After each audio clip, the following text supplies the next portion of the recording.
So hello everyone. तो चलिए हम नेक्स्ट पार्ट देखते हैं इस चैप्टर का। तो अभी तक हमने वाटर वेपर और बहुत सारी चीज़ें पढ़ ली है और मैं मानती हूँ कि आप लोगों ने शायद ये वाला एक्सपेरिमेंट किया भी होगा घर में। ठीक है, अब आगे देखते हैं हम। Oxygen. In the presence of your teacher, fix two small candles of same length on a table. Light both the candles. Cover one of the candle with an inverted glass tumbler. Observe both the candle carefully. Do they both the candle continue to burn or go off? You must have observed that the candle covered with glass tumbler got extinguished after some time, whereas the other candle continued burning. What be the reason for this? Think about it. It seems that candle got extinguished because the component inside the glass tumbler which supports burning is limited. Most of the component is used up by burning candles. However, the other candle is getting continued supplied air. This component of air with support burning is known as oxygen. तो अभी हमें एक नया experiment बोला है, ये शायद आप लोगों ने घर में किया भी होगा कि हमें 2 कैंडल जलानी है। ठीक है, और अब क्या करना है, एक कैंडल को ढक देना है ग्लास से। ठीक है, ग्लास से ढक देना है।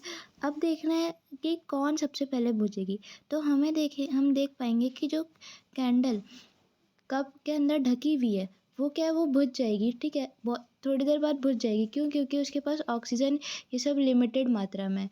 और जो बाहर रखी है इसमें क्या है, ऑक्सीजन, मतलब हमेशा इसका ऑक्सीजन मिलता रहेगा तो ये हमेशा जलती रहेगी। पर ये क्या है, जैसे ही इसका ऑक्सीजन ख़त्म होगा वैसे ही बुझ जाएगी। अब आगे देखते हैं। Nitrogen. In activity 3 did you observe that air is still present in the glass bottle even after the candle blew out? This indicates the presence of some important component in the air which does not support burning. The major part of air which does not support burning is called nitrogen. तो अभी हमने क्या देखा कि oxygen देखा, अब nitrogen. ये क्या बोल रहे हैं कि in activity 3 did you observe that the air still present in the glass bottle ever after. तो the candle blew out, this indicate क्या करता है, ये इंडिकेट हमें कि some component of air which does not support burning. अब क्या है कि सारे ही कंपोनेंट जो है एयर के वो नहीं कि मतलब एयर में क्या है, बहुत सारी चीज़ें होती हैं, बहुत सारी गैसेज होती है, तो सारी गैसेज नहीं सपोर्ट करती है बर्निंग को। ठीक है, तो एक नाइट्रोजन होता है जो क्या करता है, उसको बुझाने में उसको सपोर्ट नहीं करती है बर्निंग को। ठीक है, तो वो गैस कौन सी है, नाइट्रोजन, जो सपोर्ट नहीं करती है कैंडल को जलने में या किसी चीज़ को भी जलने में। अब हम कार्बन डाइऑक्साइड पढ़ेंगे। In a closed room if there is some material that is burning, you may have felt suffocation. This is due to the excess of carbon dioxide that may be accumulating in the room. As the burning continues, carbon dioxide makes up a small component of air around us. अब क्या बोल रहे हैं कि हमें क्या काम करना है कि रूम में अपने आप को बंद कर लेना है। अपने आप को नहीं, मतलब एक बार आपको ट्राई करना नहीं है, पर आप एक बार कर सकते हैं ट्राई कि रूम को बंद करके उसके अंदर क्या करना है, आपको आग जला लेनी है।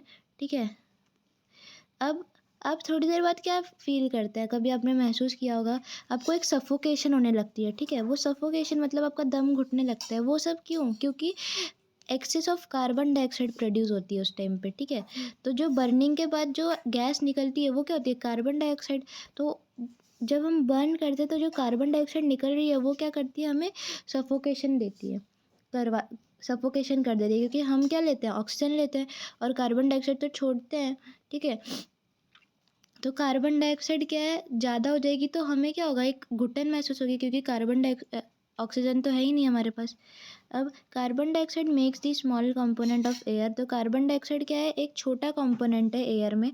Plant and animals consume oxygen for respiration and produce carbon dioxide. तो प्लांट एंड एनिमल क्या कंज्यूम करते हैं, ऑक्सीजन लेते हैं और कार्बन डाइऑक्साइड को प्रोड्यूस करते हैं। Plant and animals matter also consumes oxygen on burning and produces mainly carbon dioxide and a few other gases. तो burning के बाद हमें कार्बन डाइऑक्साइड और अदर गैसेस भी दिखती है। It is advisable not to burn dry leaves and discarded remains of the crop which pollute our surrounding. तो आप लोगों ने शायद सुना होगा कि पंजाब में क्या करते हैं कि जब खेती हो जाती है उसके बाद जो उसकी बच जाता है उसे जला देते हैं, ठीक है, जिसके कारण क्या हो जाता है, पॉल्यूशन आ जाता है हर जगह, ठीक है। और ड्राई लीव्स, जैसे कभी कभी हम लोग सूखी पत्ती को जला लेते हैं, तो ये सब क्या एक पॉल्यूशन पैदा कर देती है, ठीक है। तो ये सब हमें नहीं करना चाहिए। ये पॉइंट इम्पोर्टेंट। अब dust and smoke, the burning of fuels also produces smokes. तो बर्निंग ऑफ फ्यूल, जब फ्यूल जलता है, मतलब कोई भी फ्यूल, पेट्रोल हो सकता है या केरोसिन, जो भी कुछ फ्यूल बोलेंगे, उसमें क्या प्रोड्यूस करता है, स्मोक प्रोड्यूस करता है, ठीक है। Smoke contains few gases. अब स्मोक क्या है, कंटेन करती है बहुत सारी गैसेस को। जैसे आपने फैक्ट्रीज में देखा होगा, वहाँ पे क्या करते हैं, फ्यूल से हम कितनी सारी स्मोक्स निकलती है, ठीक है। वो एक हम फ्यूल ही डालते हैं पर निकलता है क्या, स्मोक निकलता है, और उसमें क्या हो जाती है, बहुत सारी गैसेस होती है और डस्ट पार्टिकल होते हैं जो कि बहुत ज़्यादा खतरनाक होते हैं। That is why you see a long chimney in the factory. तो यही हम क्या देखते हैं कि फैक्ट्री में लॉन्ग लॉन्ग चिमनी क्यों होती है, कि सारी हवा ऊपर जाके निकल जाए, ठीक है, नीचे ही ना रहे। अब टेक दी हार्मफुल स्मोक और gases away from our nose. तो जो फैक्ट्री के वर्कर हैं उनकी नाक से बच के वो तो निकल जाती है, पर वो क्या हो जाता है, सराउंडिंग में फैल जाती है। But this bring it closer to the bird flying up in the sky. और ये किसके क्लोज चली जाती है, जो स्काई में बर्ड उड़ रही है उनके पास ये ज़्यादा पहुँचती है, और क्या हो जाता है, हमारा सराउंडिंग पूरा जो स्काई है जहाँ पे बर्ड उड़ती है वो सब क्या हो जाता है, पूरा पॉल्यूटेड हो जाता है इन सब के कारण। Dust particle are always present in air. जो डस्ट पार्टिकल क्या होता है, ऑलवेज प्रेजेंट होता है, हमेशा प्रेजेंट होता है एयर में। अब एक्टिविटी 4 पढ़ेंगे। Find A Sunny room in your house or school.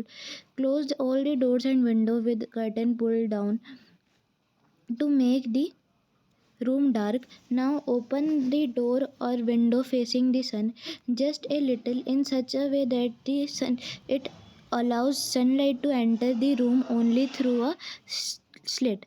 Look carefully at the incoming beam of the sunlight. Do you see some tiny shining particle moving in the beam? तो ये आपने observe किया होगा, अगर हमारा पूरा रूम बंद होता है और एक छोटा सा कॉर्नर हो जिसमें से सनलाइट पास हो रही हो, तो हम क्या देखते हैं कि बहुत सारे उसमें पार्टिकल चलते रहते हैं, है ना। अब during the winter you might have observe similar beam of sunlight filters through the trees. तो आपने कभी कभी आप लोगों ने देखा होगा कि विंटर के टाइम में क्या होता है, ये ट्री से भी निकलती है फाइन बीम्स, ठीक है। बीम मतलब एक ऐसे बीम, जो एक धार बोलते हैं ना, वो बीम, ठीक है।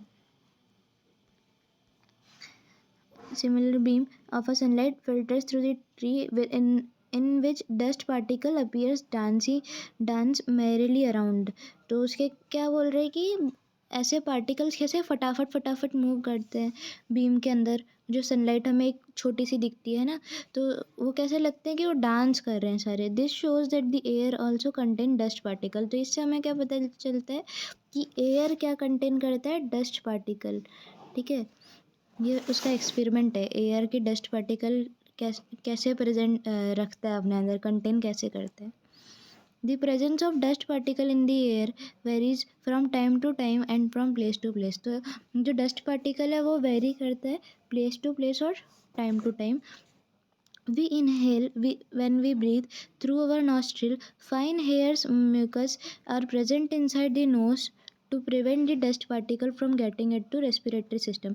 तो हमारे जो नाक होता है उसके अंदर क्या होता है, छोटे छोटे बाल होते हैं। तो ये बाल जो है वो क्या काम करते हैं, जो भी हम सांस ले रहे हैं उसके अंदर क्या, डस्ट पार्टिकल। तो इन डस्ट पार्टिकल हमारे रेस्पिरेटरी सिस्टम के अंदर ना चले जाए, इसीलिए हमें उनसे बचाते हैं और वो बाहर ही उसको मतलब जमा लेते हैं, ठीक है ना, अंदर जाने से बचा लेते हैं। Do you recall being a shoulder of your parents when you breathe, scolded by your parents when you breathe through your mouth. If you do what harmful dust particle में एंटर टू योर बॉडी। तो कभी कभी आप लोगों ने शायद डांट सुनी होगी अपने पेरेंट्स से, जब आप मुंह से सांस ले रहे हो तो उससे क्या होगा कि हमारे डस्ट पार्टिकल जो भी एयर के अंदर है वो डायरेक्ट मुंह के अंदर चले जाएंगे, क्योंकि नाक से लेंगे तो नाक में तो हमारे जो बाल है वो उसे पकड़ के रखेंगे डस्ट पार्टिकल को, पर जैसे ही हम मुंह से लेंगे तो डस्ट पार्टिकल डायरेक्टली अंदर चले जाएंगे। We may conclude that that air contains some gases, water vapor and dust particle। तो हम क्या conclude कर सकते हैं कि एयर क्या कंटेन करती है, गैसेज, वाटर वेपर और dust particle. These gases in the air are mainly nitrogen. ये कौन कौन सी गैसेज होती है, nitrogen, oxygen, small amount of carbon dioxide and many other gases, और अदर गैसेज भी होती है। However, there may be some variation in the composition of air from place to place. We see that the air contain mostly nitrogen and oxygen. In fact, these two gases, अब क्या है कि हमने क्या देखा कि we see that the air contains mostly nitrogen and oxygen। तो ऊपर जो पाई चार्ट है वो हम देखेंगे अभी, ठीक है। उसमें क्या है कि ये देखिए, इसमें क्या है, मैक्सिमम रेशियो किसका है, ऑक्सीजन का है और नाइट्रोजन का है, ठीक है। कार्बन डाइऑक्साइड, वाटर वेपर और गैसेस कितनी कम है, ठीक है। In fact, these two gases together make up 99% of the air. The remaining 1% is constituted by carbon dioxide and few other gases and water vapor। तो अदर गैसेस क्या है, वो बहुत 1% ही है, रेयरली 1% है, और 99% कार्बन डाइऑक्साइड और ऑक्सीजन है, ठीक है। अब how does oxygen became available to animal and plant living in soil and water and soil. तो अब ऑक्सीजन जो कैसे मिलती है, जो एनिमल्स और प्लांट वाटर के अंदर रहते हैं, ठीक है, और सॉइल के अंदर। अब एक्टिविटी करेंगे, take a some water in a glass और a metal container, heat it slowly on a tripod stand. Well, before the water begins to boil, look carefully at the inner surface. तो हमें एक पानी उबालने का process करना है, अब उसमें हमें नीचे का सरफेस देखना है। क्या देखेंगे हम कि the container, do you see tiny bubbles inside the. अब हमें क्या दिखता है, आप लोगों ने देखा होगा कि जब हम पानी उबालते हैं तो हमें बबल्स बबल्स दिखता है ना कंटेनर के नीचे। These bubbles come from the air dissolved in water. When you heat the water to begin with, the air dissolved in it escape। तो अब क्या है, जब हम पानी को उबालते हैं तो जो बबल आते हैं वो किसके कारण, फ्रॉम द एयर, जो कि एयर जो है जो पानी में डिज़ोल्व है उस कारण से क्या आते हैं, बबल्स आते हैं। और जब हम हीट करते हैं पानी को तो to begin with the air जो हमारी डिज़ोल्व होती है पानी के अंदर वो निकलती है, ये जो बबल्स वबल्स आ रहे हैं इनके द्वारा वो बाहर निकल जाती है, ठीक है। As the container heating, the water itself turns into vapor and finally begins to boil। We have learned in chapter 8 and 9 that the animal living in water use dissolved oxygen in water। तो animals क्या करते हैं, जो water के अंदर रहते हैं वो डिज़ोल्व ऑक्सीजन जो है पानी में उसको लेते हैं। मतलब हमने देखा कि एयर डिज़ोल्व है पानी के अंदर और एयर में तो हमारा ऑक्सीजन भी आता है, तो वो ऑक्सीजन को क्या करते हैं एनिमल्स, सांस लेते हैं उस ऑक्सीजन से जो पानी के अंदर डिज़ोल्व है। The organism that live in the soil is needed oxygen to respire, isn't it? How do they get अब हमें देखना है कि जो सॉइल के अंदर रह रहे हैं उनको कैसे मिल रही है श्वास, जैसे अर्थवर्म ये सब क्या आते हैं सॉइल के अंदर रहते हैं, इन्हें ऑक्सीजन कैसे मिलता है। अब take a lump of a dry soil in a beaker और a glass, add a water to it and note what happens. Do you see the bubbles coming out in from the soil, these bubble indicate the presence of air in the soil.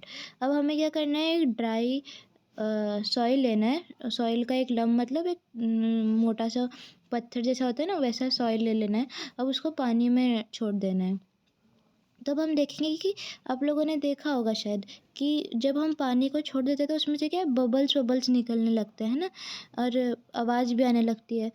These bubbles indicate the presence of air. तो ये bubbles क्या indicate करते हैं कि air है किसके अंदर, soil के अंदर। जो बबल्स आते हैं वो किसके कारण आते हैं, एयर जो कि सॉइल के अंदर है। When the water is poured on a lump of soil, जब पानी डालते हैं सॉइल के ऊपर, it displaces the air with which is seen in the form of bubbles. तो जब हम पानी डालेंगे या पानी के अंदर उसको डुबोएंगे तो जो हमें एयर है वो किसके फॉर्म में दिखेगी? बबल्स के फॉर्म में.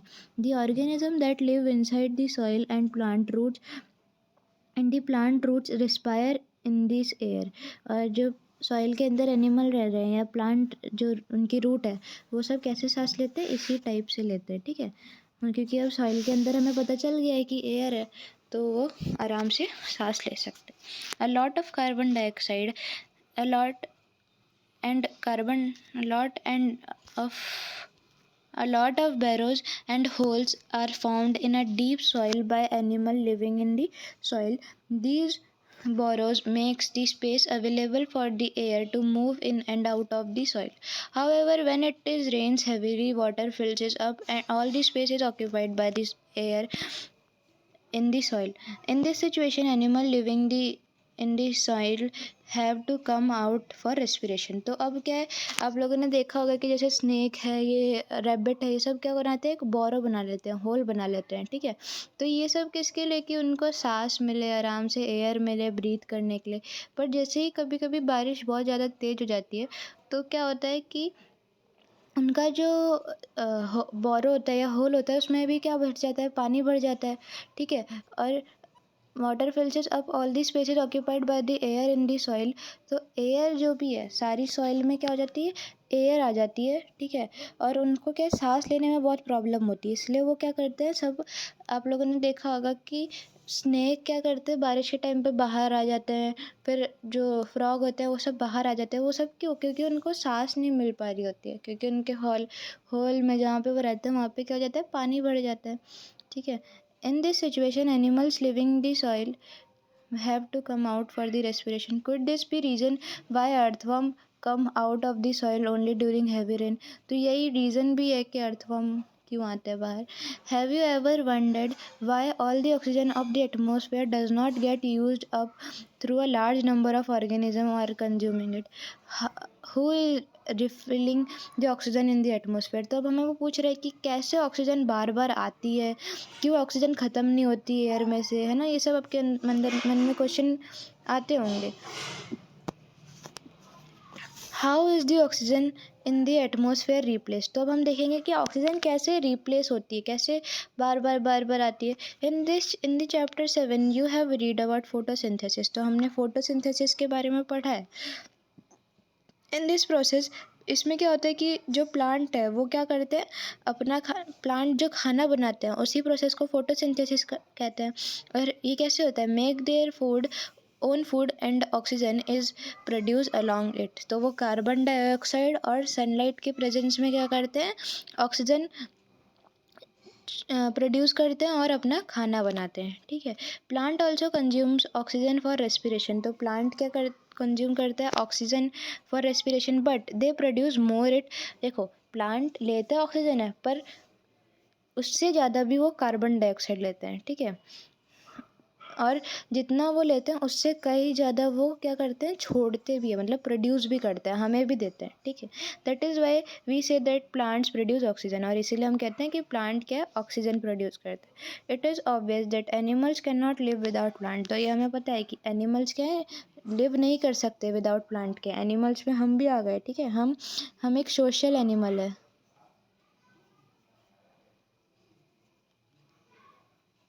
ठीक है. Humans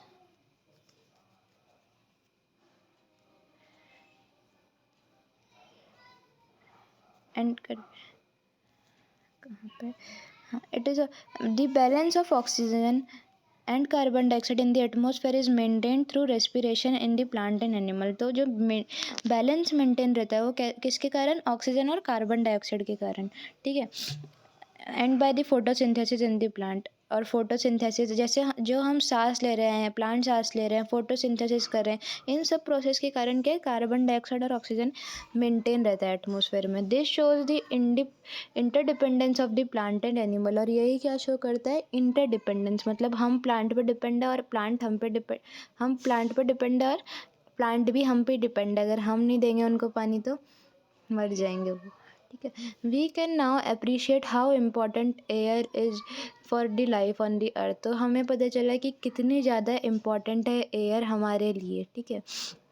are there any other uses of air? तो क्या अदर यूजेज भी हैं एयर के? Have you heard about windmill? तो आप लोगों ने क्या ये विंड मिल देखा है? Look in at the figure 15.12 1.2। The wind make the windmill to rotate. तो विंड क्या करता है? विंड मिल को रोटेट करने में मदद करता है। The windmill is use to draw water from tubewell और टू रन फ्लोर मिल्स। तो विंड मिल का काम क्या होता है कि जो वाटर है ट्यूबवेल से निकालने का काम करता है विंड मिल, ठीक है। और कहीं कहीं जगह तो ये बिजली बनाने के लिए भी काम आता है, ठीक है। Wind mills are also use to generate electricity, ठीक है। तो air helps in movement of sailing याचेस, gliders, puncher, parachutes and aeroplanes. अब एयर क्या करती है? हेल्प करती है मूवमेंट किसका? सेलिंग याक्स, याक जो होती है ना पानी में, वो याक आप लोगों ने देखी होगी ऐसी, ऐसे करके, है ना।